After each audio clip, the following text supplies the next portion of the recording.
Hello everyone, my name is Rituro, but you can just call me Mr. Unemployable. We are back in Ukraine. We are at the halfway point of the Persha Liha, and oh yeah, we're dead last in 16th. We are dead last by a long shot. Turns out, when you're 5,000 to 1 odds against to win the league, you've pretty much signed your death warrant for relegation. Not that we haven't been trying. Before we get too far in today's episode today, I want to actually go over the history of this club. Interesting story behind Energiya NK. They were originally founded in 1952 on the basis of a workers' collective on the hydroelectric station on the Rituro River. So there you go, nice history as most clubs do, with being a workers' collective or real, strong amateur roots. It's always good to know that this club has a very passionate background. And as we can see here, from the club's history, they have won some Oblast championships, they've won some regional titles, but as far as the game is concerned, they've never left the Persha Liha, which is the 3rd division in Ukraine, down below the Persha Liha. Unfortunately, Persha Liha is not playable, so if we get relegated, and that's looking very likely right now, we are staying in an unplayable league, so I'll probably be resigning at that point. I will probably be resigning at that point and going for another job. Wanted to get one other thing taken care of before we get started here today. It was a comment left on YouTube by John Churchman asking where are Institute on my save file. They are bossing his league currently. Let's find out, John. Institute FC. There they are. Currently, Institute FC are 10th in the championship, so they are below the Premiership. That's not so good. As you can see here, their league history, they managed to get up to the Premiership, but were relegated in looks like the first playable season of this save file, and they have not done so well since. Consistently mid-table and getting worse by the looks of it. Not so good for Institute FC. That said, at least they're doing better than me. Because let's be honest here, I'm in 16th, again, 5 points from 14 matches. Today's featured match against Zerka Kirovorad. I'll get my Russian down eventually. Currently 3rd place in the league. They're likely going to smush us flat. But at a negative 32 goal differential, you can tell where our problems are by a long shot. Letting in an average of almost 3 goals a match, not even scoring a goal a match, not good at all. At least the fans are showing up. I mean, we are still bleeding money. We're $500,000 in the red after one season, even though we're well below our payroll budget. So, things aren't exactly going too well.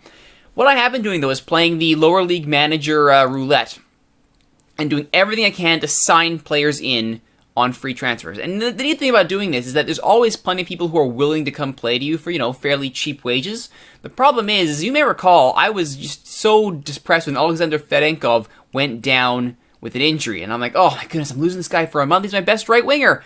Well, now he's only a 2-star compared to the players that I've brought in. Likewise, Victor, who was supposed to be this, midfield destroyer, he's now a 1.5. People are falling off the bottom here as their skill levels become more reflective of the players that I sign, which is not good. However, based on that, I have signed what appears to be, at the time for now, a legit 4-star goalkeeper in Eugene Gritsenko, my newest signing. So in today's featured match, I will redo the starting 18, and we'll see if we can put together a team that can at least lose with some dignity. So you can see my goalkeeping situation is just so dire. Now, these used to be good prospects, now they're just horrible. They're absolutely horrible. So hopefully, Gritsenko can save our goalkeeping woes. I will show you this, though. I mean, the scouting table has been basically right-click, scout, right-click on everybody I can find, and hopefully somebody shows up that's good. We do have at least one now in Gritsenko, so I mean, that's something. But I mean, look at the transfer history here.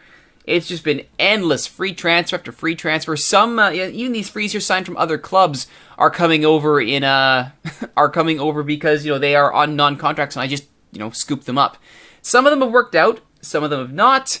But the point is I gotta keep building this squad, because if I don't, I'm gonna be completely boned. I won't even have a prayer of getting off the bottom of the table. I mean, that said, I'm only 5 points off of it, 7 away from truly being safe if I can catch Kremin. So, I mean, I just gotta string together a few results in this back half of the season, and we could very well keep ourselves above water. Not impossible.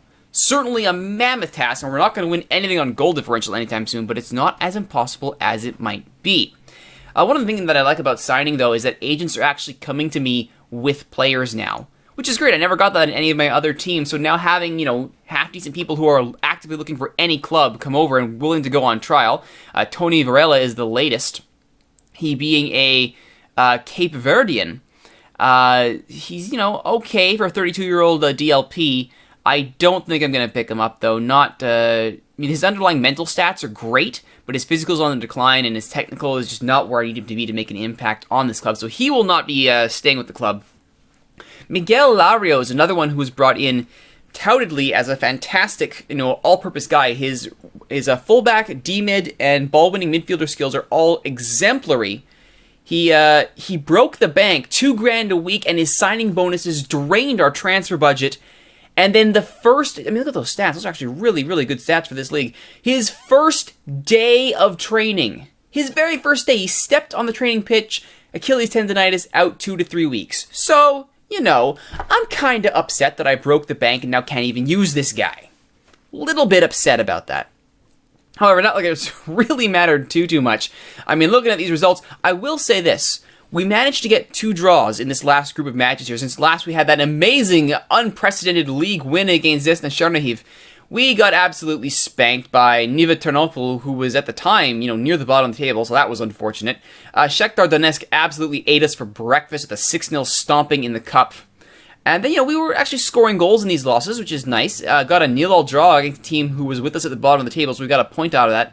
We then absolutely stole a point off of Olympic Donetsk. That is an unbelievable away draw. So, hopefully, we can keep that form going and find a way to get a draw here against Zirka Kirovorad. Again, I'm not looking so positive, but the odds against us have improved to 9-1 against. So, that's pretty good. That's better than the 30-1 we're seeing for most matches. So let's go ahead and build the squad here for today's featured match. We will clear the team. Clear team. There we go. All right, so goalkeeper, well, that's going to be obvious. Gritsenko will get the starting role, and his backup will be, I believe, Krukovic is now my backup, which means Melnichuk, you can go to the... Are you 19 or 18? You're 20, so you're neither. You can go to the 21s. Thank you. On the right side, we've got... I'd love to put Lario there. He's not available. Probably Stoyan. Yeah, Stoyan is at 38. He's, again, fallen off quickly. So I'll put Stoyan there. I actually would like to put Leonidov in next match. Won't put him in for this match, but I'll put my loan right back in next match. See if we can help his development. In center back, Melnichuk.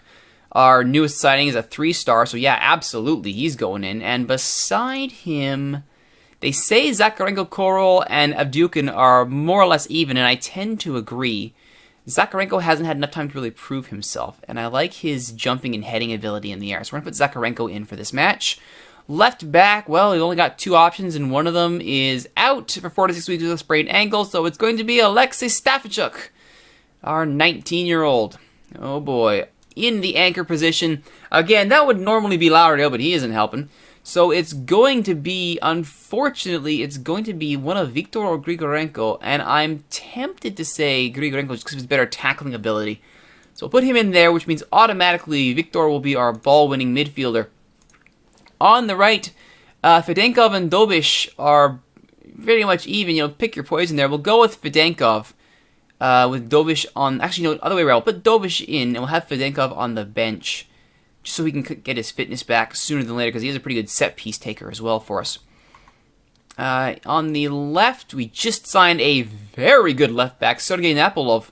So, those physical stats are incredible. 11s across the board, 12 in strength, 8 in jumping. That's amazing. He is definitely going to be a key player for us going forward, should we survive. And another central midfielder, pick your poison here. There are really no good picks anywhere in my midfield core. I often take Clack just for his potential and his cool name. In fact, I think I'm going to do that this time. Clack can go in.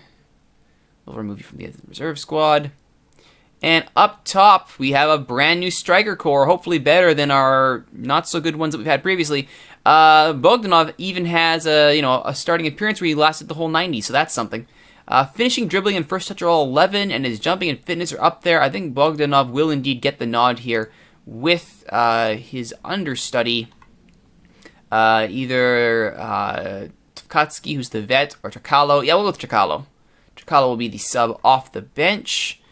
On the left, it's probably going to be Medine, who also doubles as central midfielder. As you can see, he was a serviceable midfielder at the start of this season. He's now a 5 silver. His skill has so fallen off in comparison to the rest of the team.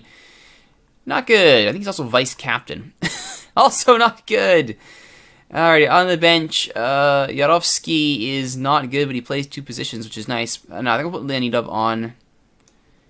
And we'll put... we don't have any other left backs, do we? Because he's injured. So, it's going to be a center back in the form of Korol. And a D-mid in the form of... Put Morozov on, perhaps? No. Put Korol on. I think we'll put on a D-mid in the form of Grishuk, who is horrible. Don't get me wrong, he's horrible. But again, options being limited. So that's the best 18 we can put together at this time. Oh, go easy on us, Zerka. Go easy on us. They couldn't even get 2,000 to show up, so that's not really a shocker. I wouldn't show up to see this either, unless I really wanted to see a great win.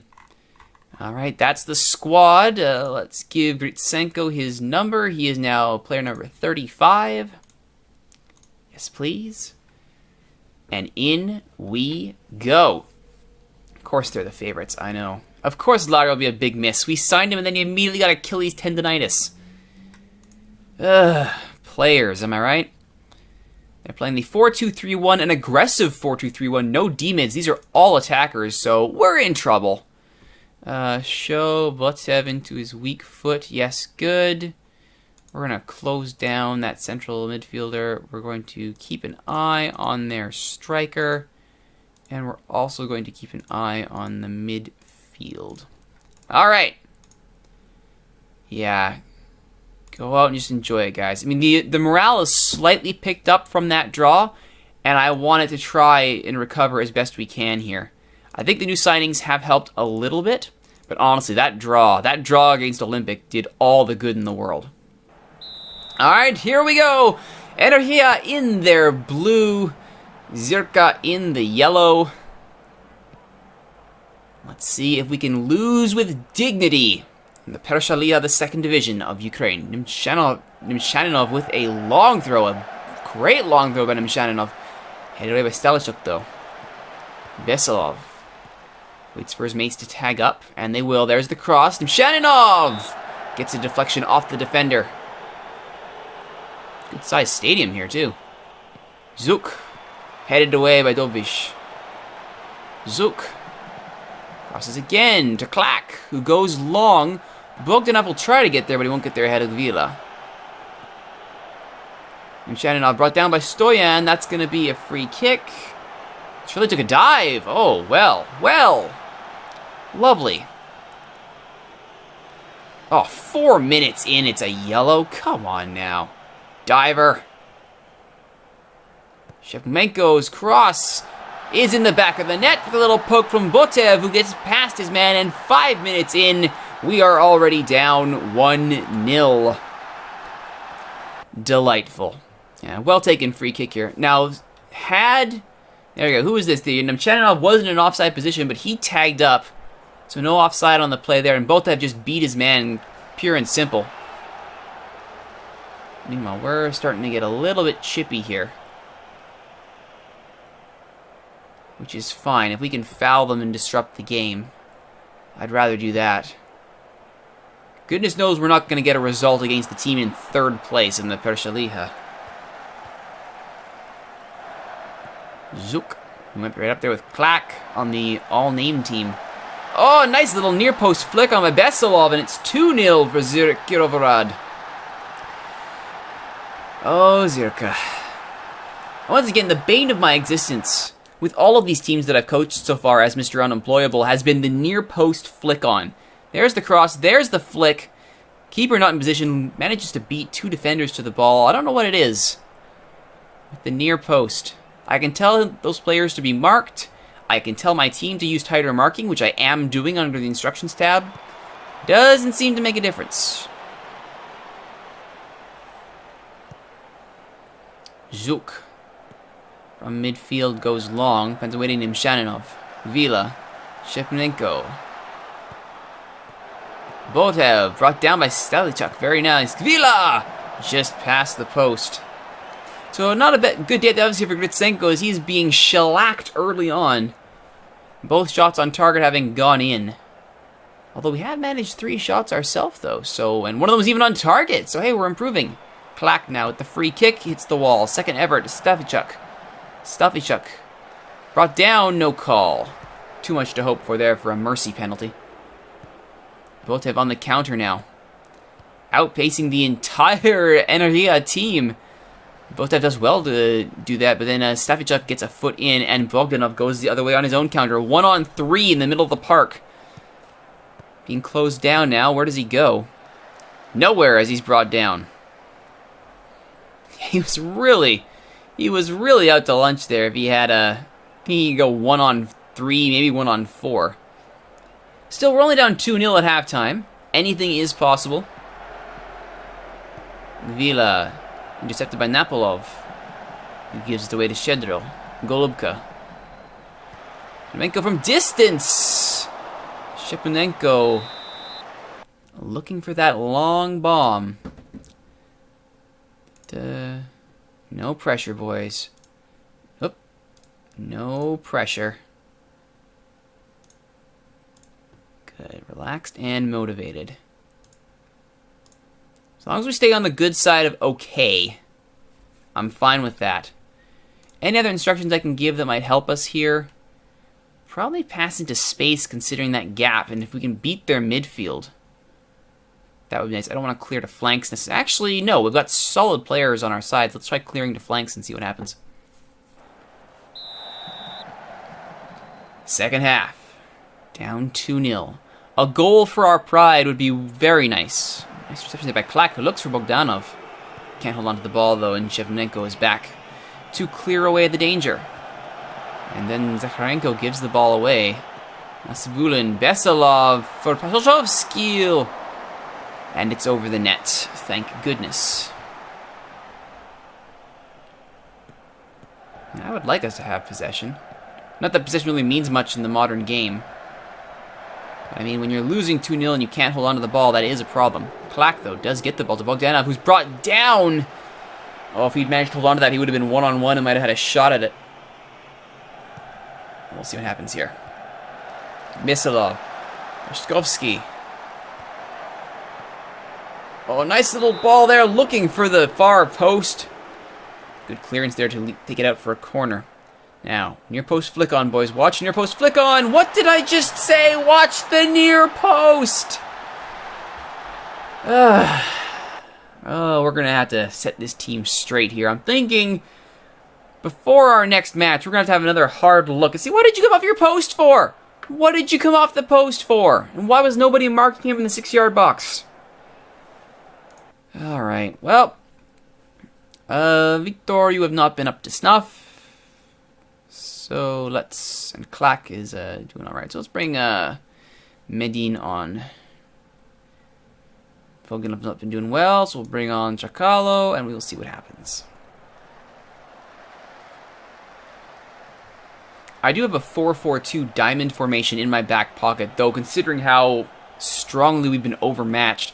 I've been sticking with the 4-1-4-1 just so we have a hope of maybe doing something like that, and Klak did well to get a foot on that shot, but unfortunately did not get it on target.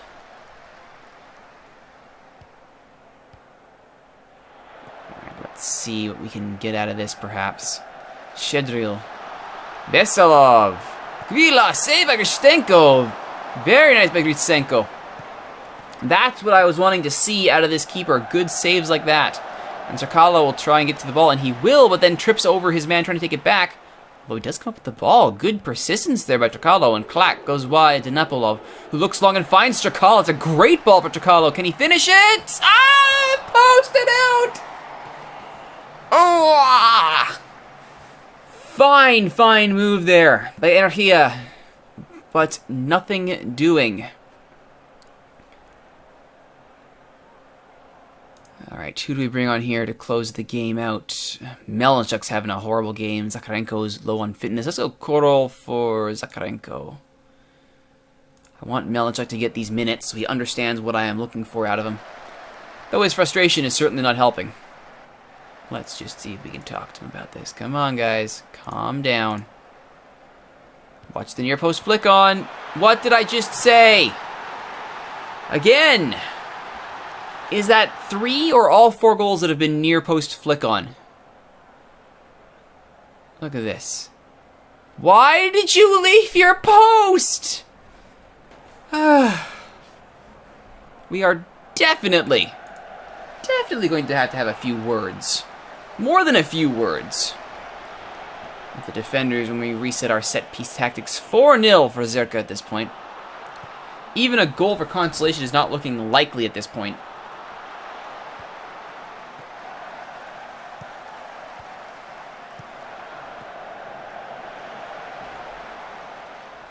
Okay, that at least wasn't a near post flick on. That was at least, you know, a man not being properly marked in the 6-yard box. How does this even happen? Oh, there's actually a decent case for offside there. Bessel did get involved with the play in an offside position, though he did tag up, which is probably why the AR kept the flag down.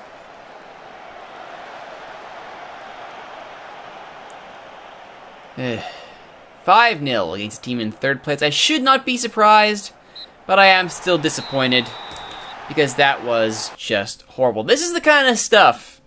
This is the kind of stuff that I have to put up with. This kind of performance, you know, when we so desperately need to try and get off the bottom of the table when the teams near us are winning games and do not have a negative 37 goal differential.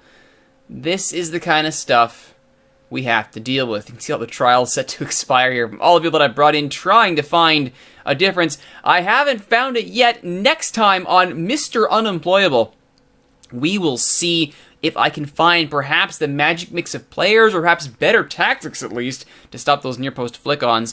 You'll have to wait till next time to find out. My name is Rituro. Thank you for watching Mr. Unemployable, everyone. If you like what you've seen, please be sure to like, comment, subscribe, share, favorite, tell all your friends about the videos being hosted at youtube.ca/steelswords. Of course, you can always watch me record these episodes live on twitch.tv/Rituro. Come join us. It's a lot of fun.